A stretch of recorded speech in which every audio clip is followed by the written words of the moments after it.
प्रिय मित्रों, हर हर महादेव, जय माँ अम्बे। मैं ज्योतिषाचार्य पंडित राजीव पाठक भारतीय ज्योतिष संग्रह चैनल के माध्यम से आप लोगों के समक्ष दिव्य चर्चा करने के लिए उपस्थित हुआ हूँ। प्रिय मित्रों, आज हम आप लोगों के समक्ष बतलाने वाले हैं कि आपके कुंडली में किस अवस्था में ग्रह किस भाव में फल देने में असक्षम होता है। भारतीय ज्योतिष शास्त्र के अंतर्गत प्रमाणिक चीज़ क्या है इत्यादि विषयों पे चर्चा करेंगे। इससे पूर्व आप लोग भारतीय ज्योतिष संग्रह चैनल अगर पहली बार देख रहे हैं तो उसे आप सब्सक्राइब कर लें, ताकि जितने भी प्रोग्राम दिए जाते हैं, जितने भी जानकारियाँ दी जाती हैं, आप लोगों के समक्ष मिलता रहे, आप देखते रहें और लाभ उठाते रहें। आइए सूर्यादि नवग्रहों को नमन करते हुए प्रवेश करते हैं।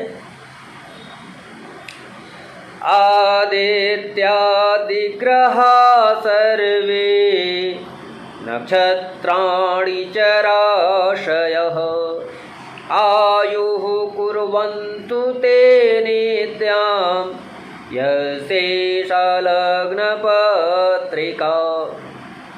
प्रिय मित्रों, भारतीय ज्योतिष शास्त्र के अंतर्गत एक पुस्तक है जातक पारिजात।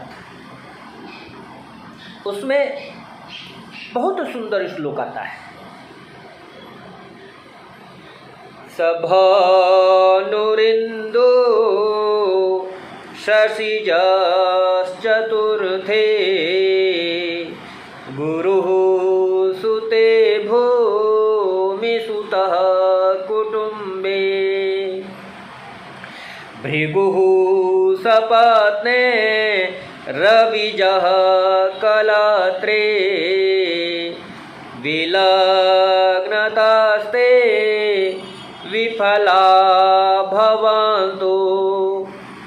प्रिय मित्रों, जैसा कि आप लोगों के समक्ष हम चर्चा करने के लिए उपस्थित हुए हैं, आप लोगों को मैं बतला दूं, किसी भी जातक के जन्मांक चक्र के अंतर्गत अगर सूर्य के साथ चंद्रमा अवस्थित हो तो चंद्रमा अपना फल देने में असक्षम होता है और चंद्रमाजन्य फल में कमी पाई जाती है। उसी प्रकार लग्न से चौथे भाव में बुध सूर्य के साथ में अवस्थित होता है तो बुध अपना फल देने में असक्षम हो जाता है। मित्रों, अब जो पांचवा भाव है, संतान का भाव है, उस भाव के कारक बृहस्पति हैं। यही बृहस्पति अगर सूर्य के साथ में पंचम भाव में अवस्थित हो जाते हैं तो अपने फल देने में सक्षम नहीं रहते हैं। दूसरे भाव में मंगल अवस्थित रहते हैं सूर्य के साथ में तो अपना फल देने में सक्षम नहीं रहते हैं। छठे भाव, जो छठवां भाव है, यह शत्रु का है, रोग का है, कर्ज का है, ऋण का है। इस भाव में अगर शुक्र सूर्य के साथ में अवस्थित हो जाते हैं तो अपना फल देने में सक्षम नहीं रहते हैं। सातवें भाव में जो कलत्र का स्थान है, पत्नी का स्थान है, दैनिक जीवन दिनचर्या का स्थान है, इस भाव में सूर्य के साथ में शनि अवस्थित हो जाते हैं तो ऐसी स्थिति में शनि विफल होते हैं, उनके फल में कमी पाई जाती है। मित्रों, हमारे भारतीय ज्योतिष शास्त्र के अंतर्गत ऋषियों ने बहुत ही सुंदर दिव्य चर्चाएं की हैं। हमको केवल चिंतन करने की आवश्यकता है, मनन करने की आवश्यकता है और अपने जीवन में उसे लागू करने की आवश्यकता है। कुंडली के अंतर्गत, जन्मांक चक्र के अंतर्गत हम देख करके आसानी से विश्लेषण कर सकते हैं कि कोई ग्रह अगर फल नहीं देता है तो उसके पीछे क्या कारण है, क्या रहस्य है। हम अपने भाग्य पे आधारित रहते हैं और भाग्य का दोष देते हैं, तो हमको कुंडली में अवस्थित योगों का भी अवलोकन करना चाहिए। प्रिय मित्रों, आप लोगों के समक्ष आज हम चर्चा किए कि किस परिस्थिति में ग्रह विफल होते हैं, जातक को फल प्राप्त नहीं होता है।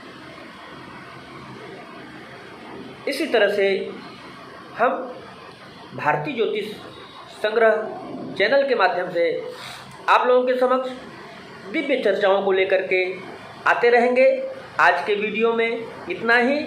हाँ, एक बात मैं और कहना चाहूँगा कि आप में से किसी भी सज्जन को कोई भी किसी भी प्रकार से ज्योतिषी शंका होती है या जो हमारे द्वारा विचार व्यक्त किया जाता है उसमें कोई भी प्रश्न होता है, तो आप कमेंट बॉक्स में अवश्य लिखें। उसका आप लोगों को शंका समाधान किया जाएगा।